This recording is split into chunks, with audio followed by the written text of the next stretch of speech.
Ó, quem tá aí de novo, pessoal? Joe, seguinte, quero orientar vocês uma coisa muito importante. Você tá aí no conforto da tua casa, sentadinho, na tua poltrona e tudo mais. Já deve ter organizado a mesa, né? Está numa boa postura. Agora, dá um pause, vai lá na tua geladeira, pega um refrigerante bem gelado, estoura uma pipoca e volta a estudar. Tranquilo? Melhor do que isso, gente, só o que vocês vão ver agora de conteúdo. Lembra que nós vimos a questão das funções na primeira aula, que eu falei para vocês que nós veríamos a função, primeira aula desse tópico, função da educação, função da escola e função dos docentes, não é? Agora a gente vai para o segundo ponto, a função da escola, que pode cair também como função social da escola, né? Eu vou, na verdade, mesclar aqui nesse conteúdo tanto a função da escola enquanto meramente escola e a função social da escola enquanto instituição não só social, mas política também. Esse caráter político é muito importante. Basicamente, gente, a escola ela tem três funções. Três funções. A primeira função é de socialização.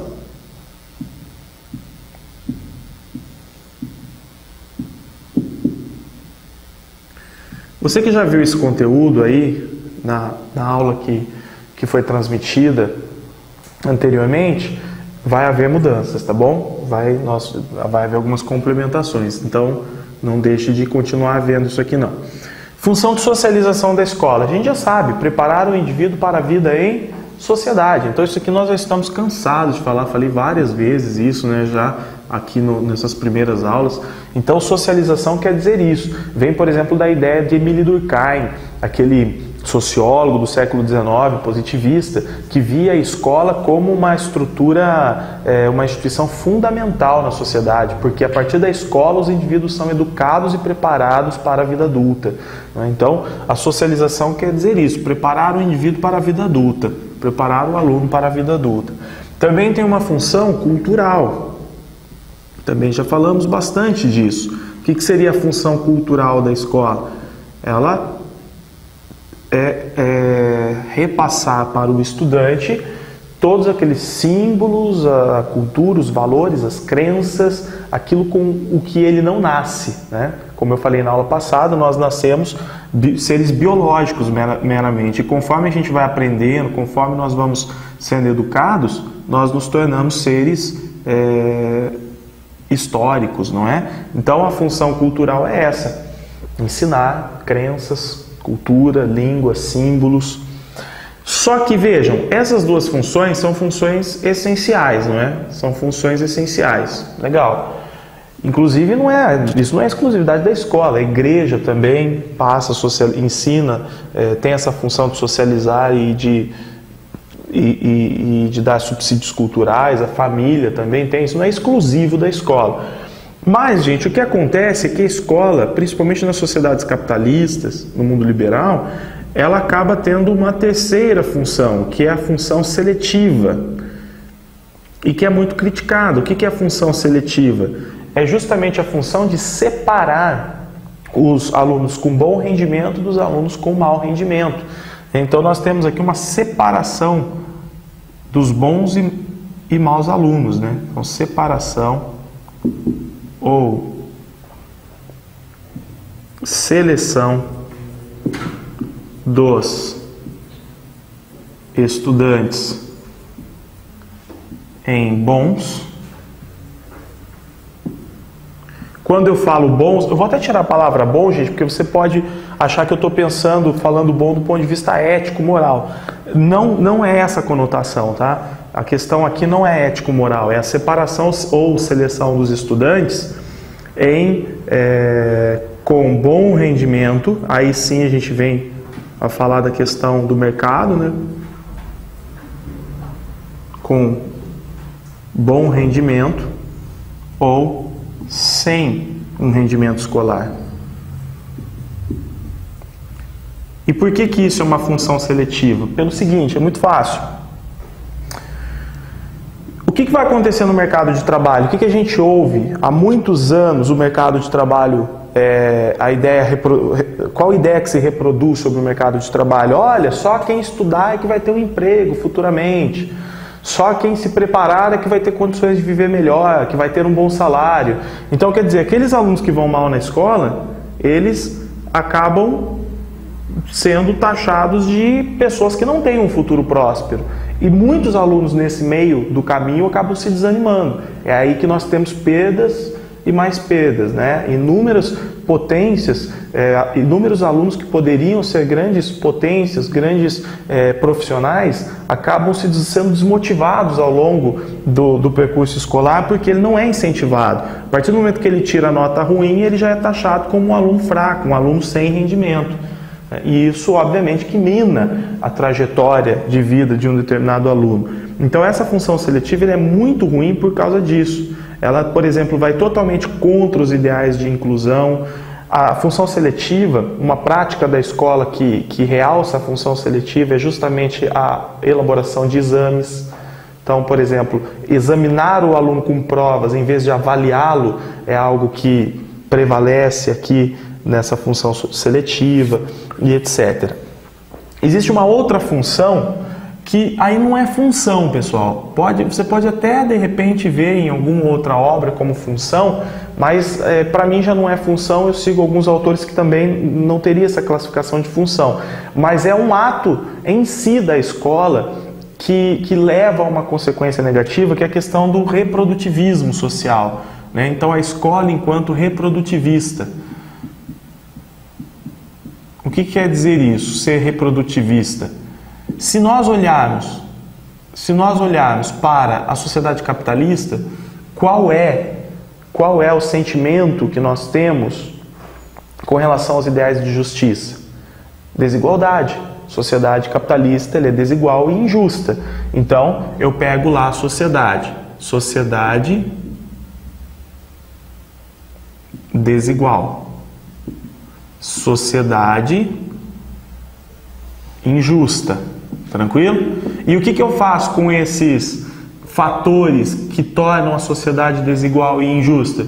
Eu vou lá e reproduzo esses fatores dentro da escola. Então, são elementos, situações,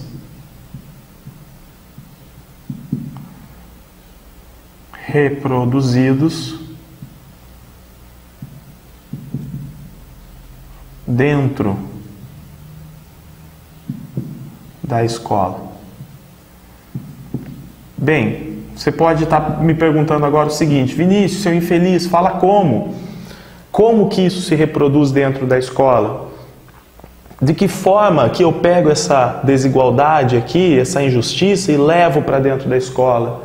Em vez de tirar essa situação de dentro da escola, como que eu levo isso para dentro da escola? Muitas vezes nós, professores, fazemos isso sem saber. O que acontece é o seguinte, gente: a escola, para ser reprodutivista, ela vai, na visão, por exemplo, de Pierre Bourdieu e Passeron, ela vai reproduzir toda a cultura e a ideologia da classe dominante.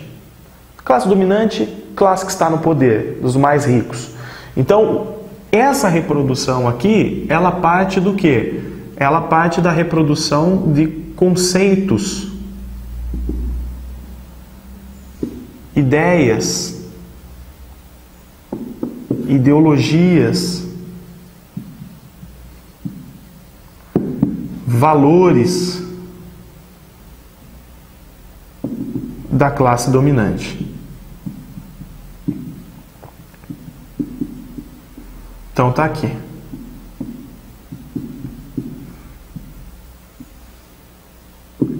Então, essa é a crítica sobre o reprodutivismo. Se eu, por exemplo, vou ensinar o meu aluno uma base comum do currículo, como por exemplo, matemática, e na minha sala eu tenho 50 alunos, 20 deles têm uma condição social de razoável para boa, e tem pais que estimulam o ensino e têm capacidade para ensiná-los e servir como uma espécie de reforço escolar em casa. Ainda são alunos que volta e meia frequentam shoppings, cinema, museu existe uma expressão cultural dentro de casa, uma herança cultural da família. É óbvio que esses 20 alunos têm mais facilidade de aprendizado. É óbvio que eles têm mais facilidade de aprendizado. Aí o que acontece? Eu pego a matemática, a arte, a história, a geografia, todo aquele conteúdo tradicional da educação e jogo no currículo e jogo no meu planejamento de ensino.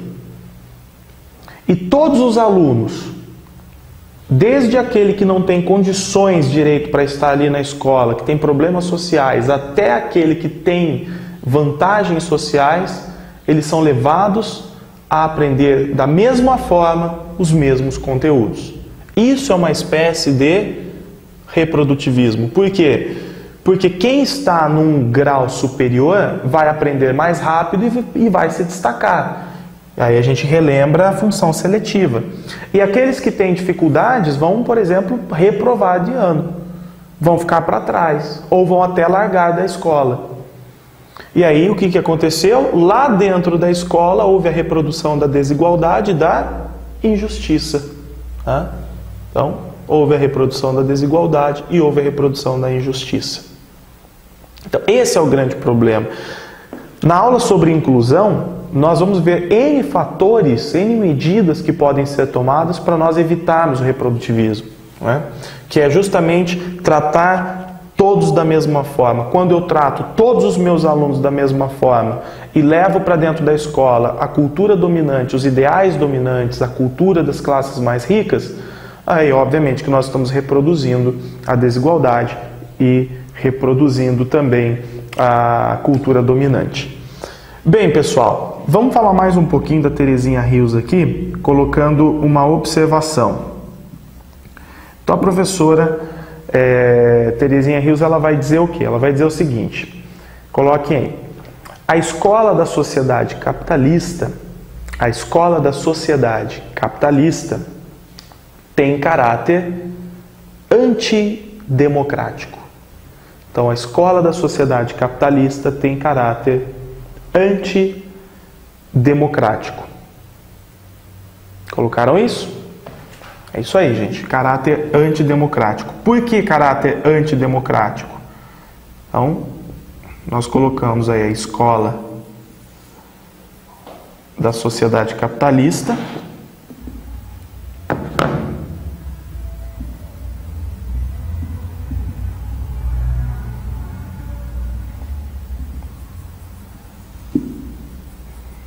Por que caráter antidemocrático?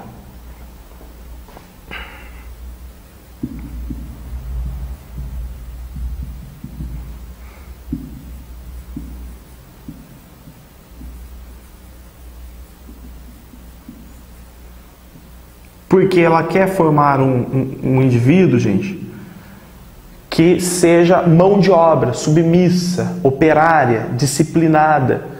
Tá? Então quer formar o cidadão dócil e operário. Ó. Justamente por isso que ela é antidemocrática, ó, porque pretende formar o cidadão dócil e operário. Ok? Palavras da professora Terezinha Rios. Bem tranquilo isso, não é? Bem fácil, escrevam aí, anotem tudo. Afinal, a nossa meta é gabaritar essa prova aí, não é, gente? Nossa meta é gabaritar. Vamos lá, então? Qual é, gente, a grande contradição que nós temos, então, do desafio da escola? Vamos colocar aqui. Contradição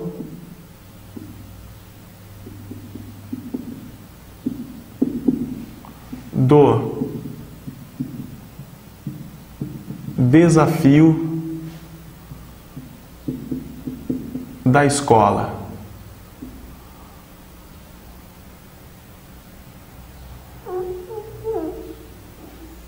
Opa, tiro daqui. contradição do desafio da escola. Bem, eu estou falando de desafio. O que quer dizer isso? Isso quer dizer o seguinte, pessoal, que a escola tem que formar o indivíduo, não é? Tem que formar o indivíduo. Nesse processo de formação do indivíduo aqui, nós temos o primeiro desafio, que é transformar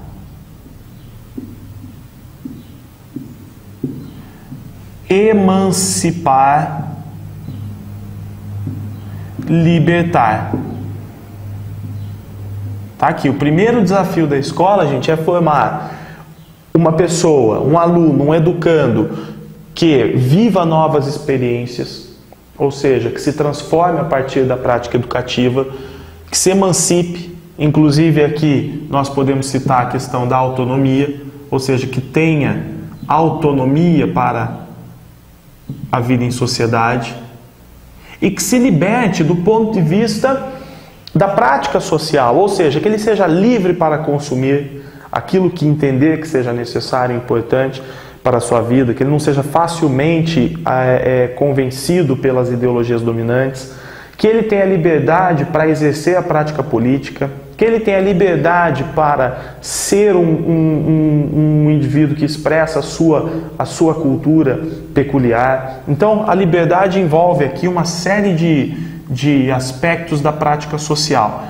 Então, a escola tem esse desafio, né, contraditório. Agora, onde nós temos isso aqui tudo? Transformar, emancipar, libertar, autonomia. Isso aqui nós temos nas propostas curriculares e também nas diretrizes. Então, principalmente aqui, ó, as DCNs, as diretrizes curriculares nacionais, elas têm essa finalidade aqui na educação. Tá? Essa é a finalidade que elas, ou essas são, né, as finalidades que as DCNs vão ver na educação.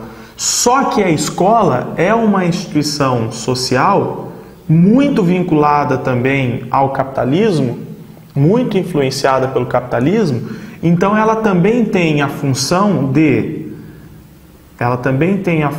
de produzir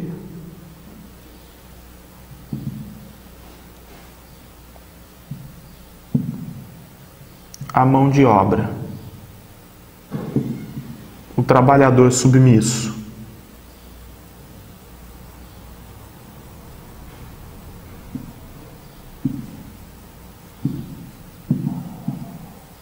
A mão de obra, o trabalhador submisso. Muitas vezes, inclusive, alienado.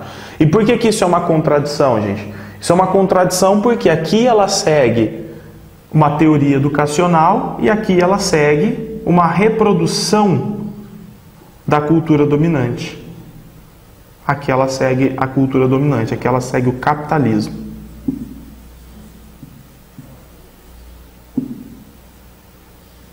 Fácil, não é? Então, primeiro ponto importante aqui, a contradição do desafio da escola. Isso aí. Vamos vir para esse canto aqui, vai dando uma copiadinha aí, organize o seu caderno. O que mais que nós temos, além dessa questão da contradição? A gente tem a escola como espaço e como ambiente, gente. Então, uma coisa é a escola ser um mero espaço local, outra coisa é ser ambiente. Então, escola. Isso aqui é relativo, mas parte um pouco mais do Paulo Freire, né? Então, a escola enquanto espaço,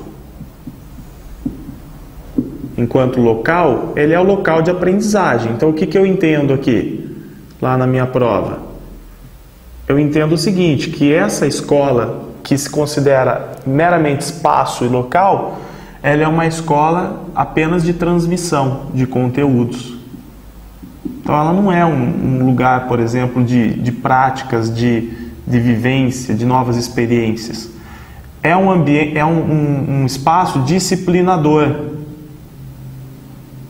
É um espaço disciplinador. É um espaço tradicional.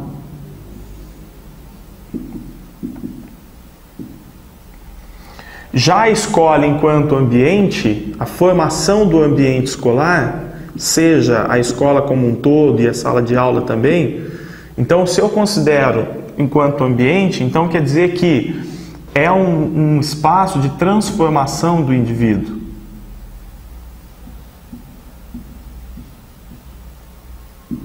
Transformação. Em vez de simplesmente disciplinar, né? Em vez de, vou colocar aqui um R, em vez de simplesmente disciplinar o indivíduo, ela promove experiências. Então, nós temos aqui, ó, as mais variadas experiências para que a pessoa realmente crie rupturas, da forma como ensina o professor José Libânio. E, em vez de ser um espaço tradicional, acaba sendo um espaço típico da educação libertadora, né? Então, é um ambiente libertador, emancipador.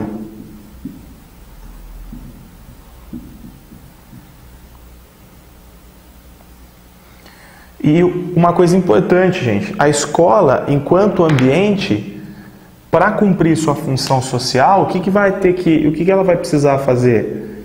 Algo que fica um pouco difícil aqui enquanto espaço, porque aqui ele é administrado de uma forma muito metodológica, muito sistemática, mas do ponto de vista, às vezes até burocrático, do ponto de vista da racionalidade excessiva. Aqui, enquanto ambiente, eu tenho que fazer prevalecer o quê? A participação democrática. Então, todos têm que participar. Participação democrática. E para que ela realmente seja um ambiente interessante para a formação do aluno, ela tem que permitir que se manifeste dentro dela as diversidades. E que haja uma inclusão comunitária em seus trabalhos. Inclusão da comunidade. Que é, na verdade, um fator associado à participação democrática. Tranquilo, gente?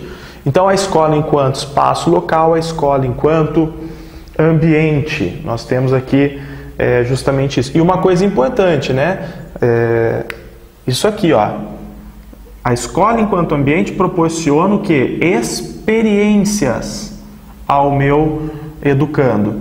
E a escola enquanto espaço, ela proporciona apenas disciplina e transmissão, no caso aqui, de conteúdos, né?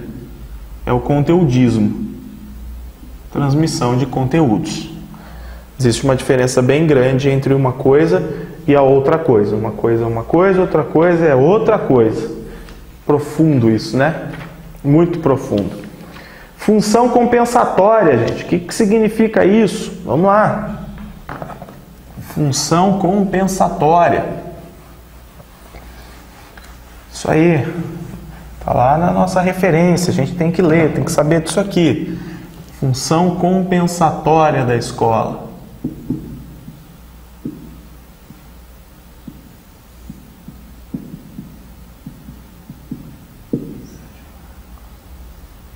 Pessoal, vejam comigo o seguinte: a escola tem condições de ela, por si só, combater, por exemplo, a desigualdade e a injustiça na sua sociedade? Não. Então, ó, a escola não é capaz de combater a desigualdade e a injustiça social. Vou até cortar essa palavra aqui, tá? Na verdade, não é nem combater, gente. A palavra correta é eliminar. Ela não tem condições de eliminar, ó. Não tem condições de eliminar a desigualdade e a injustiça social. A escola sozinha não tem como. Mas ela pode compensar as consequências individuais. Tá? Porém, a escola é capaz de compensar as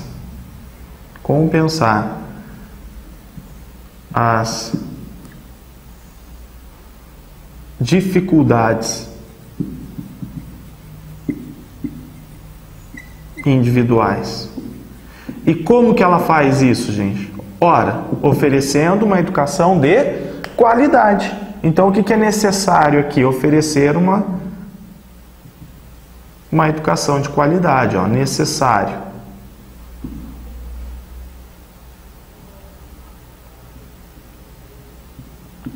Oferecimento de uma educação de qualidade. O que é uma educação de qualidade, né? Que é um outro ponto importante. O que é isso? O que seria uma educação de qualidade? É aquela educação, gente, que vai considerar as diferenças culturais. Então eu tenho que considerar que existem diferenças lá na minha escola, no meu público. Diferenças de interesse, de ritmo, de classe social, de cultura. Então, a partir do momento que eu entendo que essas diferenças existem, eu posso dar um tratamento mais diversificado considerando essas diferenças.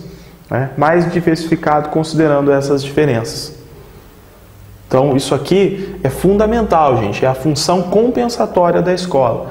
A escola nunca pode se esquecer que ela é fundamental para a vida de muitos indivíduos que não têm uma base familiar sólida, que não têm condições de competir no mercado. Se a escola não, de alguma forma, não capacitá-lo para ter uma vida melhor, essa pessoa está predestinada a sofrer com as desigualdades e com as injustiças, tá bom? Por quê? Porque ela está distante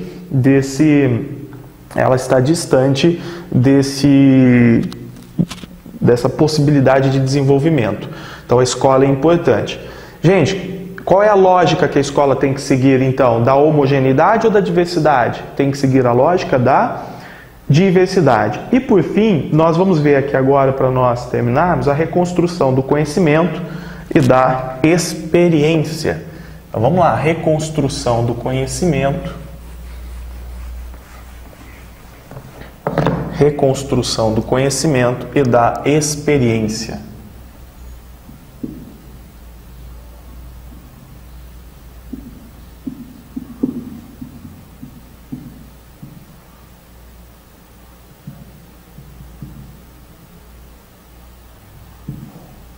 Reconstrução do conhecimento e da experiência. Bem, pessoal, o que seria isso? O meu aluno, seja ele criança, adolescente ou até mesmo adulto, ele tem suas experiências. Só que essas experiências, elas são experiências adquiridas em sociedade, espontaneamente. Então essas experiências levam o meu aluno a ter uma visão acrítica da realidade, ou então a conservar ideologias incipientes, ou seja, muito introdutórias, muito sem uma base sólida.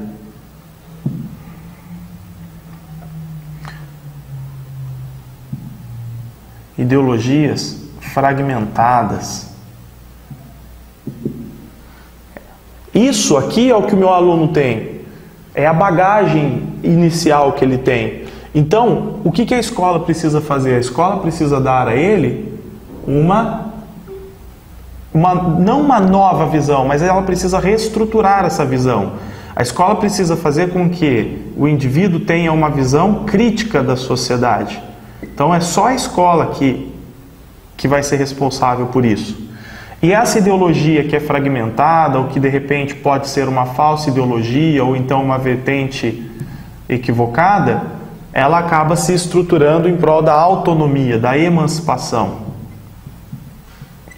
Então a escola é muito importante para isso, para garantir a criticidade da formação do indivíduo e a sua autonomia, né?